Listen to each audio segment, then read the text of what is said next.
الحمد لله رب العالمين، والصلاة والسلام على سيد الأنبياء والمرسلين وعلى آله وأصحابه أجمعين.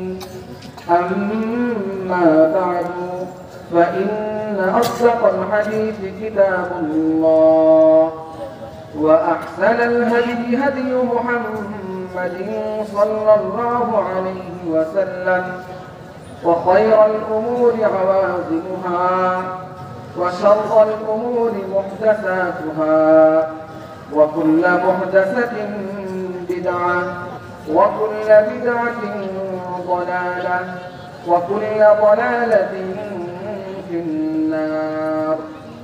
وبالسند المتصل منا إلى الشيخ الإمام الهمام الحافظ الحجة أمير المؤمنين في الحديث أبي عبد الله محمد بن إسماعيل بن إبراهيم بن المغيرة بن بردزبة الجعفي اليماني البخاري رحمه الله تعالى.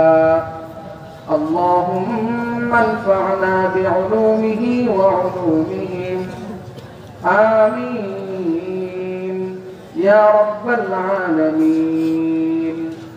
بسم الله الرحمن الرحيم.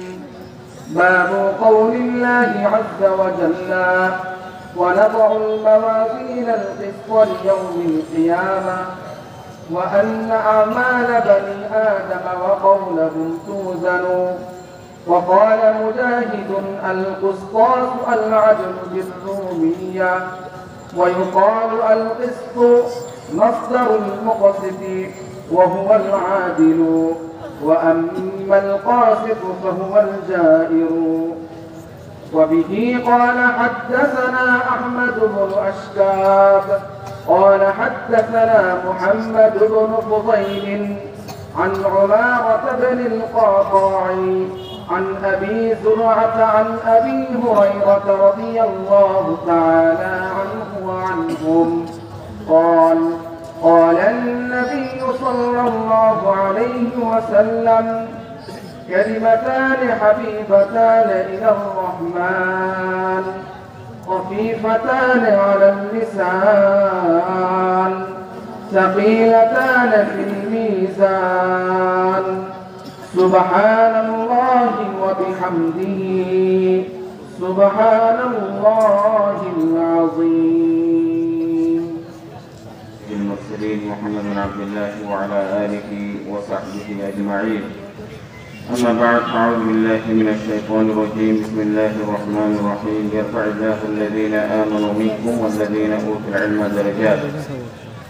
وقال تعالى: وتلك الأمثال نضربها للناس وما يعقلها إلا العالمون. وقال رسول الله صلى الله عليه وسلم: من يرد الله به خيرا يفقهه في الدين، أو كما قال صلى الله عليه وسلم. ঈশ্বরদীর ঐতিহ্যবাহী দ্বীনি দরসগাহ জামিয়া সিদ্দিকিয়ার উদ্যোগে আজকের আয়োজিত খতম কোরআন ও খতম বুখারী উপলক্ষে আজকের ওয়াজ মাহফিল এবং বরকতময় দরসে উপস্থিত হযরত উলামায়ে কেরাম, মুআজ্জাজ হাজিরিন, সম্মানিত সুধী মণ্ডলী, আর বিশেষ করে আমার সামনে বসা আজিজ ছাত্র, যেহেতু এখানে কোরআনে কারীমের প্রথম পারার শেষের দিকে দুইটি আয়াত তেলাওয়াত হয়েছে, কাজী খতম কোরআনের নাম দেখতে পাচ্ছি। পাশাপাশি আল্লাহ পাকের কালামের পরে সর্বাধিক বিশুদ্ধ গ্রন্থ রাসূলুল্লাহ সাল্লাল্লাহু আলাইহি ওয়াসাল্লাম হাদিসের উপরে, সেটা গোটা বিশ্বে সবাই জানে, সহিহ বুখারী। সহিহ বুখারীর আখেরি হাদিস, আখেরি দরস আজকের এই জায়গায় হচ্ছে। আলহামদুলিল্লাহ, আল্লাহ পাকের মেহেরবানি। আজ কোরআনে কারীম নিয়ে দুইটি কথা এবং এই হাদিসের উপরে সংক্ষিপ্ত একটি আলোচনা। এরপরে আমরা যারা এখন উপস্থিত হয়েছি, অভিভাবক বৃন্দ, আরও যারা হিতাকাঙ্ক্ষী দিন ধর্মপ্রাণ মুসলমান ভাইয়েরা, আপনাদের সামনে ভিন্ন একটি বিষয় নিয়ে ইনশাআল্লাহ সংক্ষিপ্ত সময় আলোচনা করব। আর সবার কাছে অনুরোধ থাকবে, যেমনটি সঞ্চালক মহোদয় বলেছেন, একটি সুন্দর আয়োজনের সুন্দর দিক হলো একটি সুন্দর সমাপ্তি। আল্লাহ পাকের রহমত নাজিল হচ্ছে, বুখারীর দরস, কোরআনে কারীমের তেলাওয়াত, সারাদিন দিনের আলোচনা। আমরা একটি মোনাজাতের মাধ্যমে এখান থেকে যাব, সেই অঙ্গীকার আমরা দিলে দিলে রাখি, মনে মনে রাখি আলাদা করি। প্রথমেই যেহেতু আজকে বিস্তারিত আলোচনা সম্ভব নয়, তবে সূরাতুল বাকারা নিয়ে দু একটি কথা বলা। এখানে যে আয়াত তেলাওয়াত করলেন সে আয়াতের মধ্যে রব্বুল আলামিন কথা বলেছেন আনতুম আ'লামু বিল্লাহ। মূলত সূরাতুল বাকারা সূরা ফাতিহার পরে এটি কোরআনে কারীমের সবচেয়ে দীর্ঘ সূরা সূরাতুল বাকারা। সূরাতুল বাকারা এবং সূরা আলে ইমরানের আলাদা ফজিলত মর্যাদা আছে। কিয়ামতের মাঠে রাসূলুল্লাহ সাল্লাল্লাহু আলাইহি ওয়াসাল্লাম বলেন, যারা এই দুটি সূরা নিয়মিত তেলাওয়াত করে আল্লাহ পাক কিয়ামতের মাঠে দুটি সূরা পাঠাবেন, তাদের উপরে মেঘের মতো ছায়া দেবেন। কোন কোন হাদিসে আছে আল্লাহ পাকের কাছে তারা তাদের পক্ষ হয়ে তাদের জন্য সুপারিশ করে কথা বলবেন। এই দুটি সূরা খুবই গুরুত্বপূর্ণ। রাসূলুল্লাহ সাল্লাল্লাহু আলাইহি ওয়াসাল্লাম ঘুমানোর আগে, বিছানায় যাবার আগে সূরাতুল বাকারার আখেরি আয়াতগুলো অবশ্যই তেলাওয়াত করতেন। এবং কোরআনে কারীমের সবচেয়ে গুরুত্বপূর্ণ এবং মর্যাদাপূর্ণ আয়াত, যেটা আয়াতুল কুরসি বলি, এটা এই সূরায় আছে।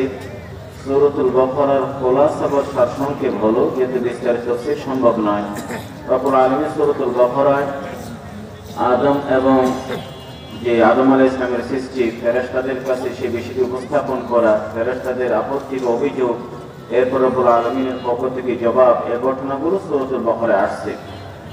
এবং এরপরে বনী ইসরাঈলের কথা সূরাতুল বাকারায় দীর্ঘ পৃষ্ঠার পর পৃষ্ঠা আলোচনা করেছেন। এর মধ্যে হযরত ইব্রাহিম আলাইহিস সালামের কথা আলোচনা করেছেন।